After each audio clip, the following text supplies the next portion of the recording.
अस्सलाम वालेकुम व्यूअर्स, मैं हूं शाहीन अर्जुमन, आपकी खिदमत में एक नई वीडियो के साथ हाजिर हूं।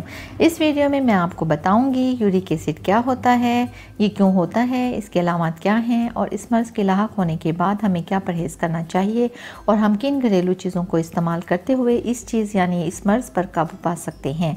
मज़ीद डिस्कस करने से पहले इस वीडियो को लाइक करें, चैनल को सब्सक्राइब करें और बेल आइकन पर ज़रूर क्लिक करें।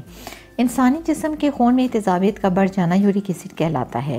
यूरिक एसिड में जिस्म का प्रोटीन बढ़ जाता है, इसलिए अगर आप लाल गोश्त खाना पसंद करते हैं तो इसे फ़ौरन बंद कर दें।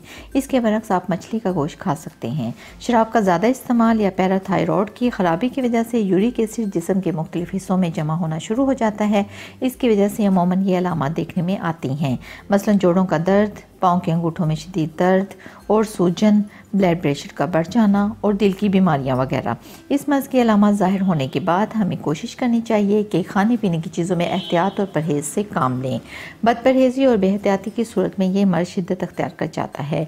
मर्ज़ होने की सूरत में जो चीज़ें खाई जा सकती हैं इनमें खजूर, केला, खुबानी, सेब, खरबूजा, गर्मा, आलू बुखारा, सब चाय, चावल, सुर्ख चुकंदर, मकई, जैतून, बादाम और गाजर वगैरह शामिल हैं।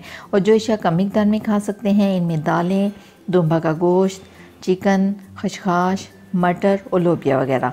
ऐसी चीज़ें जो यूरिक एसिड के मर्ज़ को मज़ीद बढ़ा सकती हैं इनमें कलेजी, समुद्री छोटी मछली, गाय का गोश्त, पाए और कोल्ड ड्रिंक्स वगैरह। यूरिक एसिड बढ़ने की वजह से ज़्यादा तकलीफ़ जोड़ों में होती है। एक तहकीक के मुताबिक खुशबूदार मसालों यानी गर्म मसाला जात की खुशबू सूंघने से इस दर्द से फ़ौरन निजात हासिल होती है। बेकिंग सोडा एक गिलास पानी में 1 चम्मच डालकर चम्मच से अच्छी तरह हल करके दिन में 2 मरतबा पिया जाए तो इससे पेशाब खुलकर आता है और गुर्दे वाश हो जाते हैं। लेकिन इस टोटके को 2 हफ्तों से ज़्यादा इस्तेमाल ना करें और अगर मरीज़ की उम्र 60 साल से ज़्यादा है तो ये अमल इस्तेमाल ना करें। ऐसे दूध से बनी हुई दही जिसमें चिकनाई की मिकदार कम से कम हो दिन में 2 बार खाएँ। इसके अलावा पुदीना और धनिया का इस्तेमाल इस मर्ज़ में बहुत मुफीद है।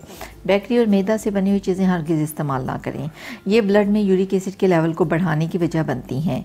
यूरिक एसिड चूँकि जिस्म के मुख्तलिफ हिस्सों में जमा होकर इकट्ठा हो जाता है, ख़ुसूसन गुर्दों में, तो इसके लिए आप पानी का इस्तेमाल ज़्यादा से ज़्यादा करें। हल्की फुल्की वर्जिश को अपनी रूटीन का हिस्सा बना लें, ज़्यादा मुशक्क़त ना करें, हाई फाइबर फ्रूट्स और बैलेंस डाइट लें, अल्कोहल और इससे बनी हुई चीज़ों से दूर रहें और फिर देखें आपका यूरिक एसिड का लेवल कैसे कम और ठीक हो जाता है। वीडियो देखने के लिए शुक्रिया। अगर आपको हमारी ये वीडियो अच्छी लगी हो तो इसे लाइक कीजिएगा, चैनल को सब्सक्राइब ज़रूर कीजिएगा ताकि आपको इस तरह की मालूमाती वीडियो मिलती रहें। मिलते हैं एक और नई वीडियो के साथ, तब तक के लिए अल्लाह हाफिज़।